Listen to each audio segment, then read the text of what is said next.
Jacob Rosenbloom has spent the past 15 years building and investing in companies in the most challenging market in Latin America, Brazil.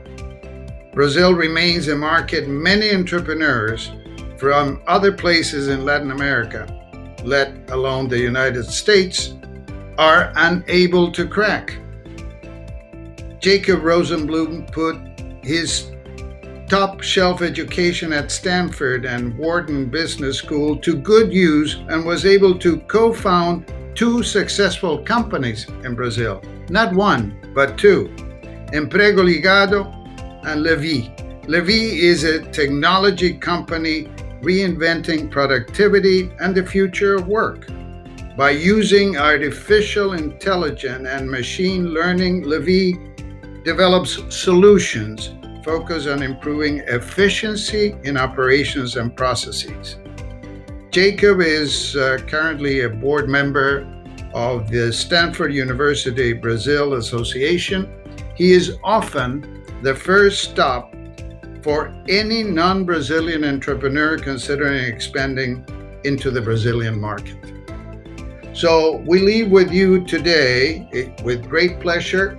We leave with you aquí y ahora, here and now, for a conversation with Juan Pablo Cappello.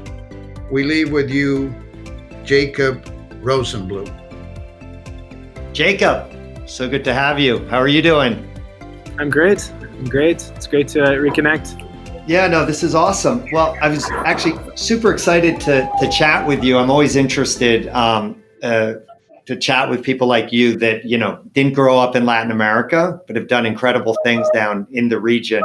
And particularly somebody like you who has, come to Brazil as a non-Brazilian. Obviously, lots of, overly confident Latins, a lot of Argentines in particular, have, sort of come to Brazil to build their companies and haven't been able to scale. It reminds me that, there's lots of variants on that quote that Brazil's not for beginners or Brazil's not for amateurs. And I guess, if at some point you were an amateur and a beginner, I'm sure, about 10 years into your journey, you aren't anymore. So very excited to chat.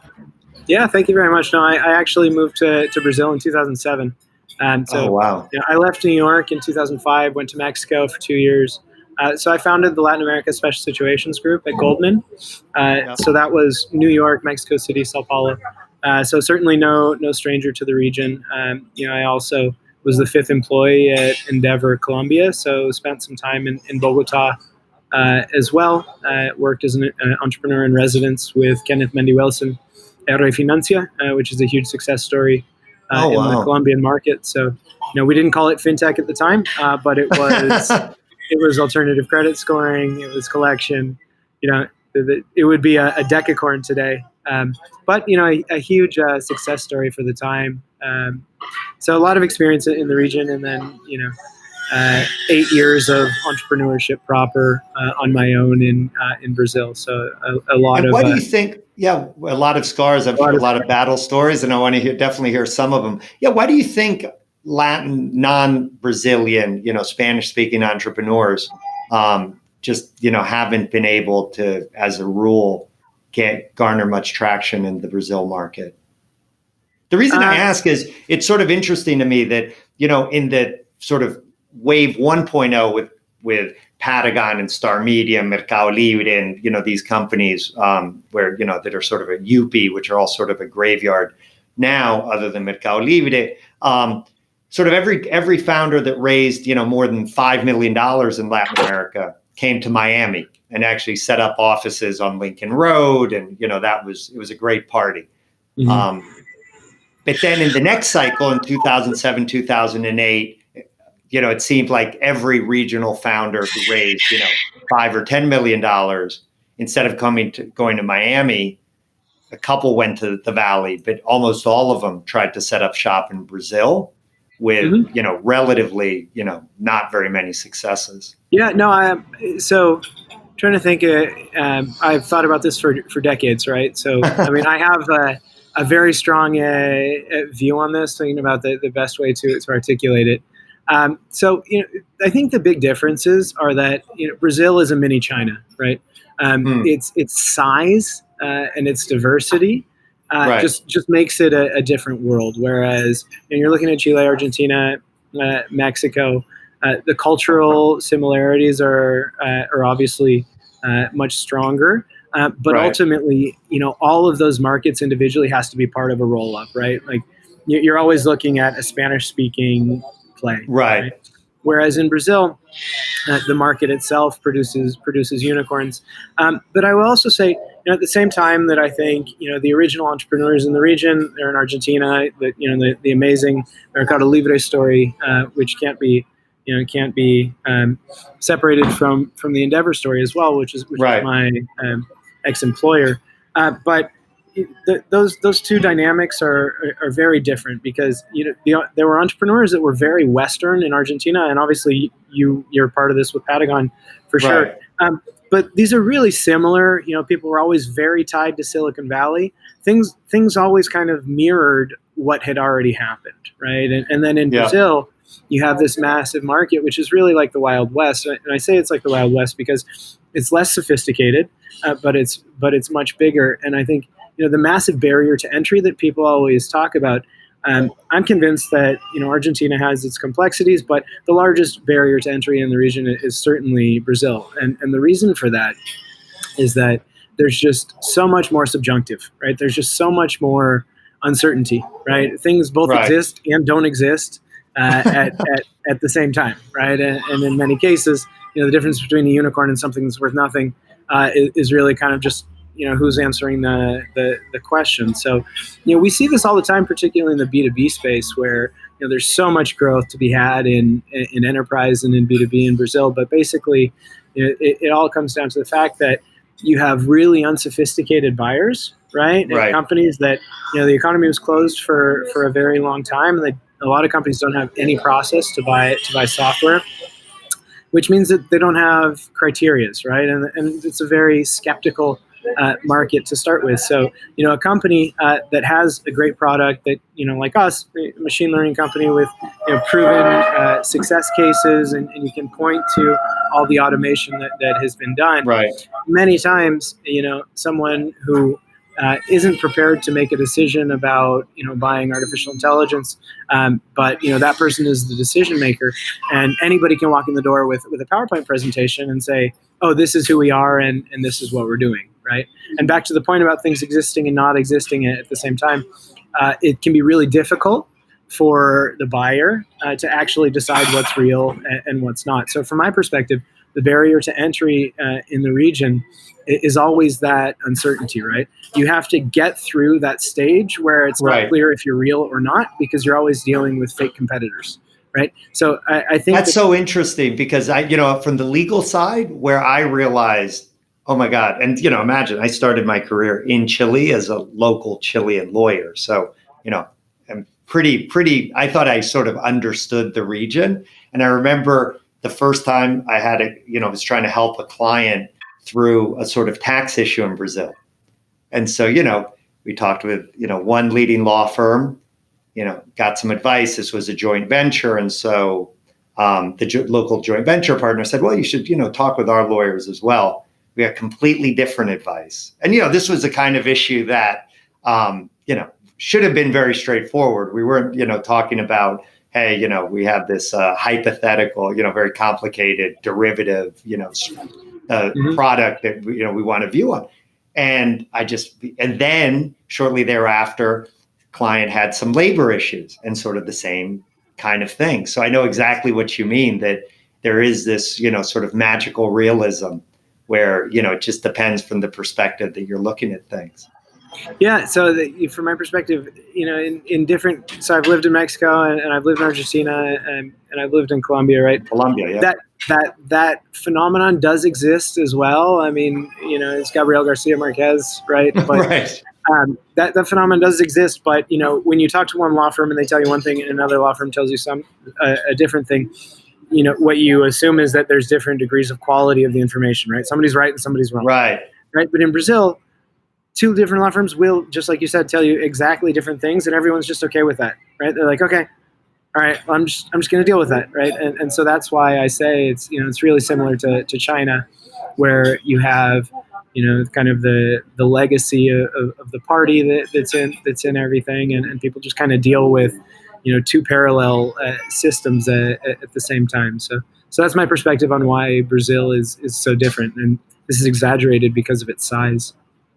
And obviously, for somebody like you, coming out of Stanford, et cetera, and you obviously knew Latin America and were interested in the region, so you could have chosen to build your company anywhere, right? Why Brazil? And the reason I'm asking is, one, obviously there's people who are listening who are thinking about, hey, where do we build our company? But then we have a lot of entrepreneurs in Latin America, precisely from what you say, that Chile is a nice test market, but it's not going to be the market where they can become an important company.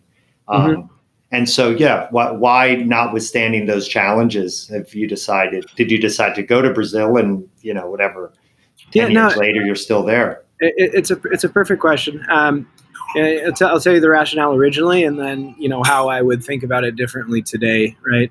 And the rationale originally was that, this is the only market that even if you can't expand, right, you're still going to build a unicorn because it has the size of itself, or even if you're just a Brazilian solution, you're going to be fine. The initial idea was that, okay, this is the best beta market for us to prove something and then scale it. For all the reasons that I just said, we proved the beta version, right? But it took much longer to scale outside of Brazil than I said. So only this year in 2020, we opened an office in Mexico and we're opening an office in Colombia now. So we're doing it, but it took many years longer than we thought that it would. And that's mixed up with a lot of different business model pivots and things like that. But looking at it with the information that we have in 2020 is obviously a great year to say that tongue in cheek. Looking backwards, right? Cesar Carvalho from Gympass is an investor in our company, and you look at a lot of the companies that proved it in Brazil, and really going back to the Ambev story, right? If you can make a model work in Brazil, and if you can start to scale it in Brazil, it's going to work everywhere, right? And it's going to work in. I'm talking about the Americas, but it's going to work in the U.S. as well. So I think, as far as the start market, I still think that all things considered, it's the best place because even if you can't scale, you can still build a unicorn there. Number two, if you can make it there, you make it anywhere. But you need to be conscious of the fact that it will take longer to start a business in Brazil than it will in some other markets. Colombia is a place I've spent a lot of time. Very, very Western, very transparent, very matter of fact, very progressive. So it doesn't have the size that Mexico or Brazil has, but I think it's an incredible market, and I would consider people to think about either Brazil or Colombia as the starting points to do regional expansion. Yeah, no, and I mean, obviously that's in line with, for me, what's been amazing has been, sort of the growth of the Colombia market. I don't know, how they've, grown so many unicorns and ponies in relatively, a short amount of time, because, that market 5 years ago wasn't anything like it is today. In Brazil, obviously you mentioned, your company is leveraging a lot of artificial intelligence and machine learning. And that's obviously one of the main theses of SoftBank, that, they like to invest in companies that are going to be leveraging artificial intelligence. And I just wrote an article about how, when you throw a dart, you can't throw where, if the dartboard's moving, you got to throw the dart where you think the dartboard's going to be, not sort of where it is today. How confident are you in that bet on artificial intelligence and machine learning? In the sense that, the trend, because I mean, we all know that, there's a lot of technologies that have, for a decade been the next big thing, and just, sort of take a long time to arrive, or ultimately the technology doesn't really solve the necessary use case. So I think that first of all, the level of conviction is absolute and extreme, but the pandemic has solidified that even further, and I'll explain why.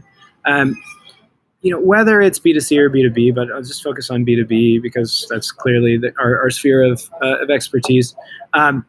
If you look at the inefficiency and the improductivity and the lack of competitiveness of most companies in Latin America, this has been coming for a long time. The difficulty to absorb automation and machine learning is purely their internal organization, right?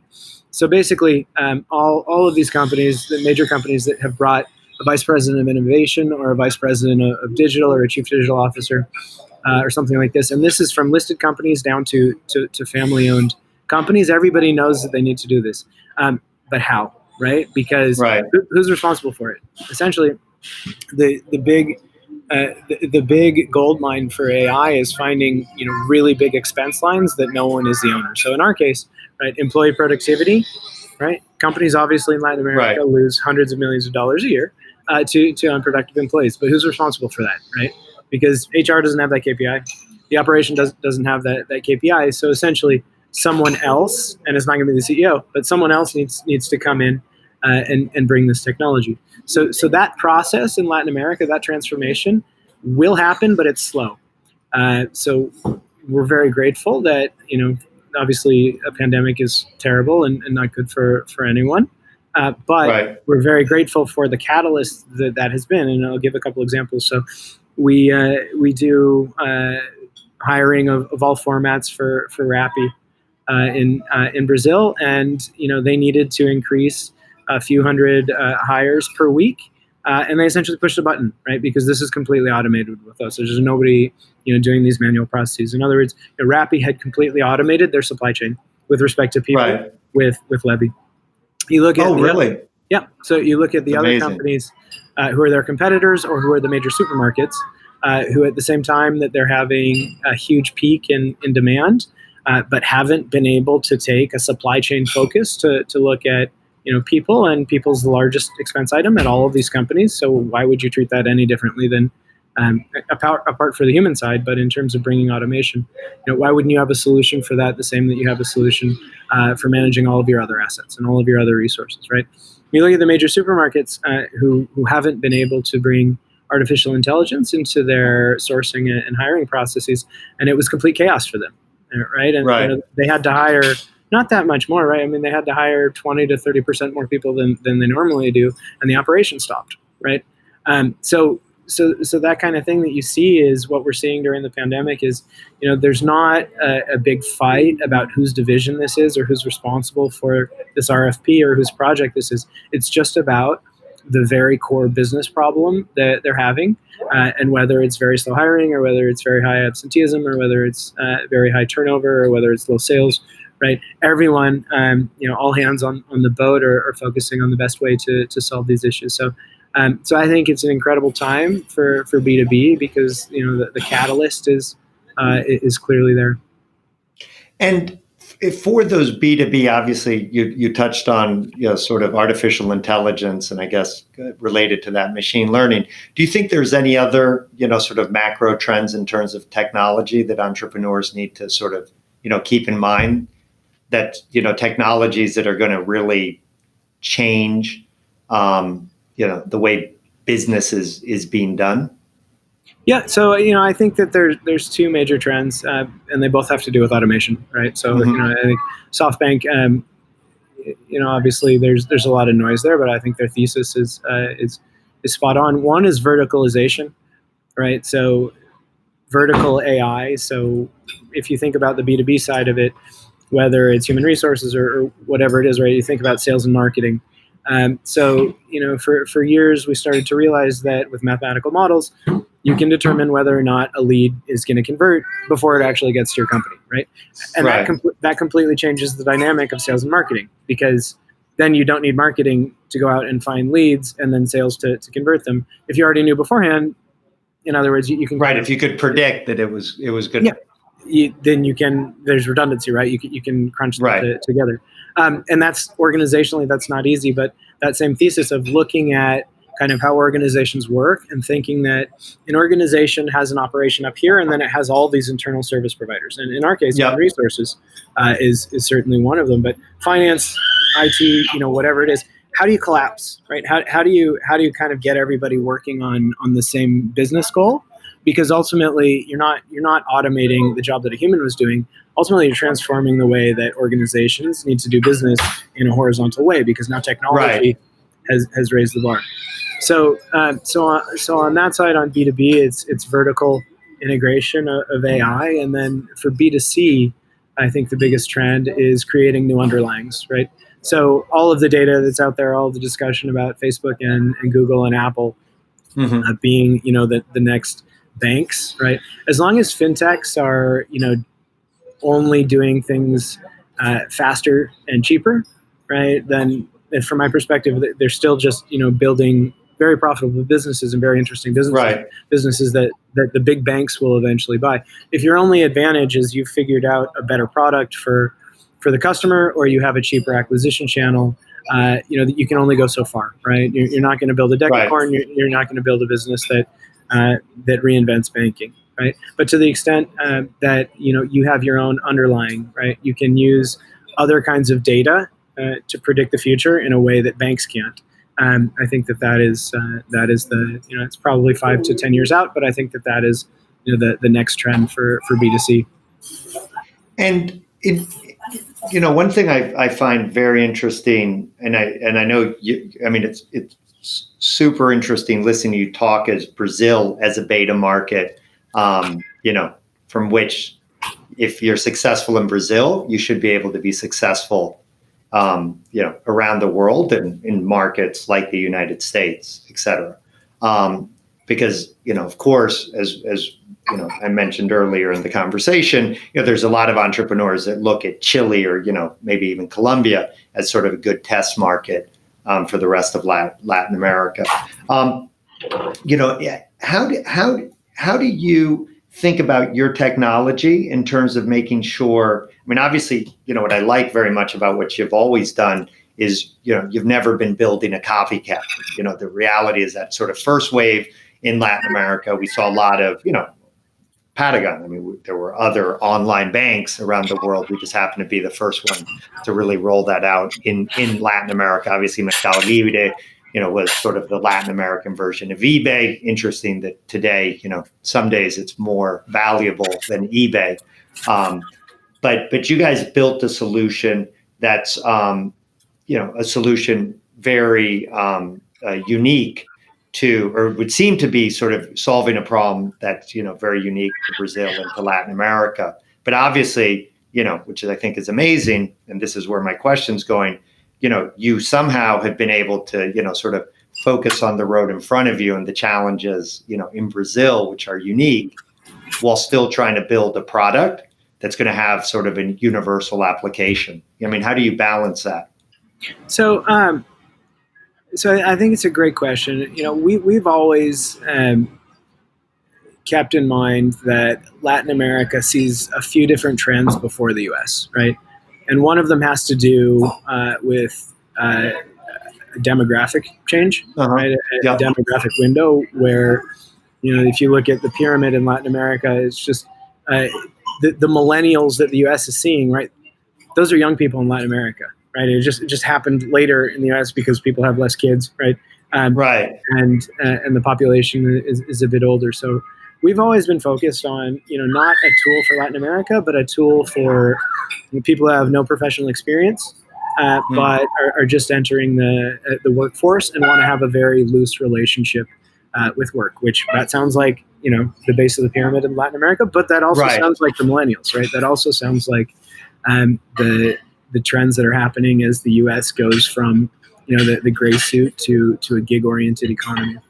And so sorry to interrupt, but just so I sort of understand, I mean, so what you're trying to think is, how do I solve for this kind of consumer, and, whether they, speak Portuguese or Spanish or English or whatever, but for this kind of consumer, that those kinds of consumers have a lot more in common, and that you can build the solution for that kind of consumer. That kind of consumer is universal around the globe. Yeah, exactly. We were talking about Rappi and also the corner shop success example out there. But if you think about it, those jobs that people do at Rappi and corner shop, those jobs didn't exist not only 10 years ago, even 1 year ago, right? We started working with Rappi and they're like, we need shoppers. Like, okay, what's the job description? And they're like, I don't know, right? So it's the kind of thing where it's just a brave new world, and it's just data science, right?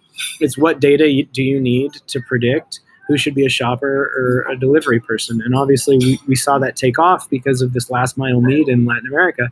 But Cornershop is expanding through Uber to the US and Canada right now, right? So we've been very focused on what are the data that makes this new worker, what is the predictions about who is successful in which job in a world without resumes, right? In a world without prior experience. So that's always been our focus. And the other thing that I would say is we've also always been very conscious of the fact that, the U.S. is nearing 40%, Hispanic, right? So in our world, the service sector, it's even more so, right? So the same kind of workers that we're catering to here, retail, delivery, fast food, security guards, hospital staff, cleaning staff, right? This is, the same workforce in the U.S. as it is here in Latin America, literally, right? Mm-hmm. So that's how, we've always thought about the expansion to the U.S. as well. Obviously, having studied at Stanford and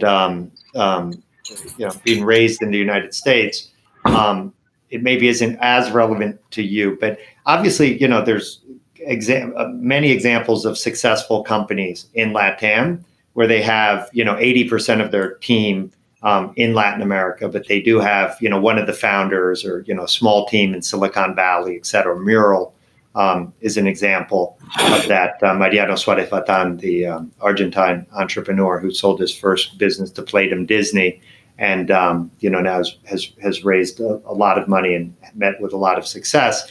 But, they felt it was important, to begin to have sales outside of the region, et cetera. Obviously, it's very interesting because even if you're looking at Brazil as, a hugely important, test market, I mean, just a few years ago, Brazil was part of, everyone was so focused on BRICS and that Brazil was considered, a prize among, the big prizes. From your perspective, sort of when will you feel that, hey, maybe it's time that we really start focusing on markets outside of Brazil? And I imagine that those markets will be, the United States and other, very developed markets. Yeah, no, it's a great prompt. Like I said, we opened our office in Mexico last year, and we're opening in Colombia as we speak. So, we actually have seen a number of investors that have recognized that this is actually a dream come true for B2B, right? Because if you can sell in the US or you can sell in Europe, but your developers and perhaps your marketing team, right, are in Latin America, there's a huge arbitrage right there. Right. Cost arbitrage. Particularly in a remote world, historically, a SaaS company, they have to be in San Francisco. Why? They have to, pay for all the events. I mean, they have to be there. Right. They have to have the flags. Who's going to pay for the events? And then, it kind of feeds into a kind of a self-fulfilling prophecy. But in a remote world where that matters less, it makes all the sense in the world, right? Because the engineers in the region and the marketers are, as good, if not just as, or if not close, but salaries are much lower. And if you can earn in dollars, like I said, that's a dream come true. And there's a lot of venture capital funds that is now their thesis, is finding SaaS companies outside of Silicon Valley. Really? Yeah. Who everywhere from, Chicago to Texas to Mexico. We're seeing a lot of this where, if you can sell in the U.S., but you can have your cost structure in Latin America, it's a dream come true. So that is very much our intention. When is the right time for us to pull the trigger on the U.S.? Not yet. Right. It's certainly something that we talk about a lot. We've been talking about for years, and we will do at the right time. But for now, Mexico and Colombia have made sense as the closest market for us to test our internationalization. And at this time, our company has gone completely remote. We took this decision actually in the last couple of weeks. We did a productivity study and proved, with data, and we were really hard-nosed about this, but every single division of our team worked better remotely than in the office days. So, that opens up a whole new world with everything that we're talking about having, if Sao Paulo has the best software engineers, great. If you've got great data scientists in Argentina or in Medellin or in Bogota, you should be thinking about organizing your team that way, and perhaps having your go-to-market organization in New York or wherever it needs to be. You mentioned, sort of this arbitrage, which, I've heard a lot about, having the, cost structure, the development team, marketing, et cetera, in Latin America. And then you're able to focus more, sales, et cetera, teams outside of the region or, outside of, in the local market where you're actually selling. But the other thing that doesn't get talked about as much is that, the market tends to discount revenue in Latin America or give a premium to revenue generated in a market like the United States, right? So, if your company sells, it doesn't matter, $10 million in Latin America, maybe, your company's worth 30 million. If you had that same, recurring revenues in the United States, maybe your company's worth 50 million. I mean, do you think about that in terms of, in terms of a long-term strategy, that the more time you spend building out Latin America, you have, the inherent challenges of dealing with these local, markets, which, again, other than Brazil and Mexico, there is sort of a limit in terms of size, and that the market ultimately doesn't value, that effort or those revenues the way they would if you were generating those revenues in Western Europe, say. Yeah. So at Goldman, we always had kind of a rule of thumb that was never put in writing, but everyone would always kind of divide things by 10, right? There was always an idea that whatever you do in Brazil is worth 10 cents on the dollar compared to the same thing. Really? Oh my God. Yeah. I actually, in my head, it's so funny in my head, but I'd never heard that. It was always like, yeah, maybe it's a third, but it's a third, which still is like a huge discount, right? I mean, I'm talking about a 90% discount. Wow. If you think about it, right, if you're doing a DCF or you're doing evaluation, like the two things that influence a multiple are stability of cash flows, right? And confidence, right? So look, Latin America is always going to be lacking in those two things, right? And we can hope and pray. My personal opinion, it's much better to just be conscious of reality and build around it. So yes, from that perspective, things will always be worth more in dollars for those two reasons. But back to the point about building the heart of the business and making it stable and scalable before you go after in really fighting condition, you go after the larger markets. I think makes a lot of sense. No, that's wow. I'm still it's like I'm literally writing that down because it isn't that often in these interviews where somebody says something where I'm like, okay, I'm less speechless because wow, that's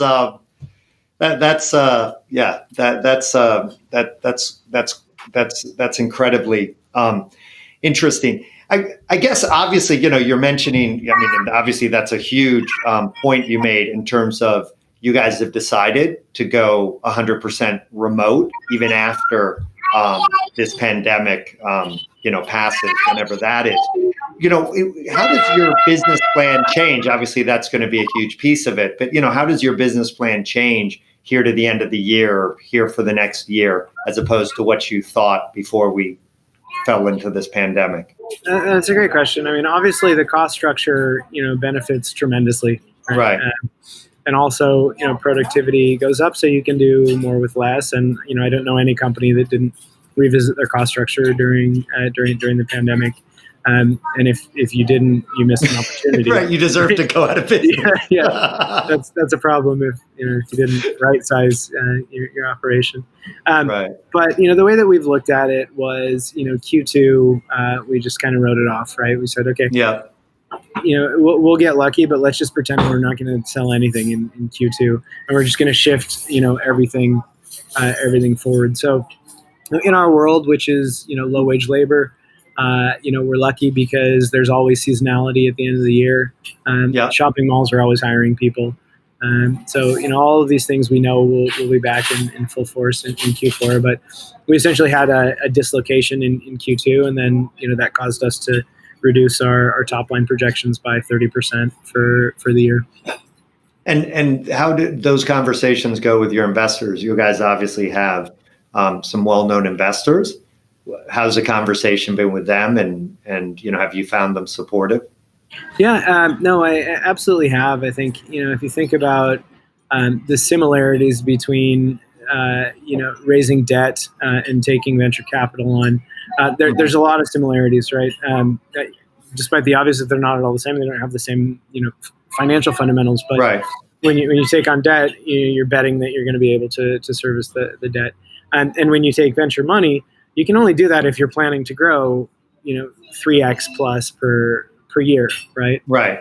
And that implies that you have a cost structure that is going to make that kind of growth happen, right? So as soon as you start to have less confidence in the top line, all of a sudden you're extremely leveraged because you increased your cost base in the same way of thinking about, having taken on debt.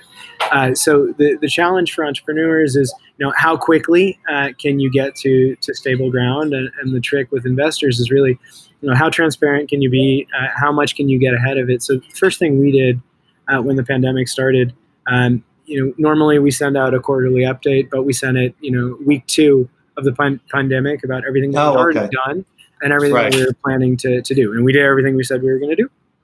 And we've been super transparent, and we reduced our cost base by over 32% within weeks. So we reacted very quickly. We were transparent, and we were ahead of it. So that was extremely helpful, and I would encourage people to do something similar to the extent possible. And I wanted to talk. I mean, you obviously, having worked at Goldman and having been educated in Silicon Valley. You've seen over the last 10 years how the venture market and the market for capital has changed. Obviously, 2018, 2019 were incredible years in the Latin VC market in terms of money invested doubled each of those 2 years. My view was always, I'm not sure that that's necessarily so good. Obviously, SoftBank had an outsized impact on that, but their checks getting written inspired lots of other funds, et cetera, to write checks. I don't know about your view, but my view is we're going to go back to a different baseline once this is done. I mean, what's your sense of the availability of capital going forward, et cetera, for growing tech-enabled companies in the region? Mm-hmm. What do you think founders need to do to recalibrate, if at all? Yeah, so my view on this is pretty clear.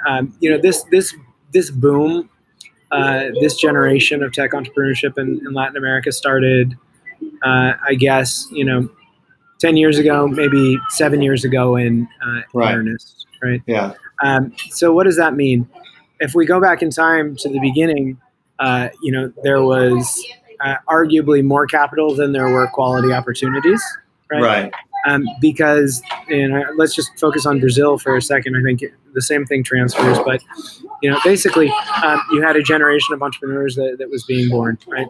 Yeah. So you had a lot of first-time entrepreneurs, right? The region still has a lot of people like me who were investors or business people before who have now done a series of entrepreneurial ventures and are now truly technology people. But at the time, you didn't have that. You didn't really have serial founders. You had a few, but what the great thing is, I think the number for 2019 was like 9 unicorns that were born in Brazil alone, or something like that. So, what that has meant is that the success cases are there. I think that they will continue to grow. I think in particular Brazil, it's a mix of Brazilians and foreigners, but the entrepreneurs have proven to be extremely resilient and extremely high ROI and extremely good at fundraising as well. So, I think that trend will continue to grow because there's no lack of interest in the US or in Europe. There's just a question of comfort, right? So I think it's going to continue to grow. I think we go back to a different baseline, yes, because of the pandemic, but I think it will continue to grow. No, that's a very interesting perspective. Listen, I know you're super busy. I really appreciate you, finding some time to chat. It's always, great to hear your perspective. I'm always super curious as a, non-Brazilian whose Portuñol is terrible, to, sort of compare and contrast what's going on in Brazil. Hey, one last question. What advice do you want to give the people supporting the Tecno Latino, the entrepreneurs who are out there with their companies, to maintain their optimism and strength in these difficult times? I mean, you've obviously been able to do it, but we're all interested in. Yeah. So, the good thing about, thinking about how this is related to technology, at least, is that this crisis is no different than any other one, right? So you look at the number of great companies that came out of the 2008 recession or who came out of 2000. Right. Very clearly that is a pivotal time for you to find how the waters are changing and to find a new business model. So what's great about it is think of all of these crises, and we certainly did this too when Brazil kind of fell off the map in 2015. But think about it as a time to have a fresh start. Start from scratch in your perspective, and think, okay, if I were starting today, how would I navigate my business? Because that's as exciting as it gets, right? So people will. Well, that's interesting. It's funny you said that because that reminds me of some advice from my grandmother, who used to always say, every day is a new opportunity to start over. That's definitely true, and no better time than now. No, that's great. Amigo Jacob, I leave you with a big virtual hug. I look forward to, getting a drink, hopefully at the Sky Bar at the Hotel Unique in the not too distant future. And, you have more than one investor in Miami and a fan here with the name Juan Pablo Cappello. So keep doing the amazing work and stay on that hero's journey you're on. Thanks. It's great to catch up. Appreciate your time. Wonderful. Cheers. Este fue otro programa de Aquí y Ahora, auspiciado por PAG.law, especialista en Venture Capital. Hasta pronto.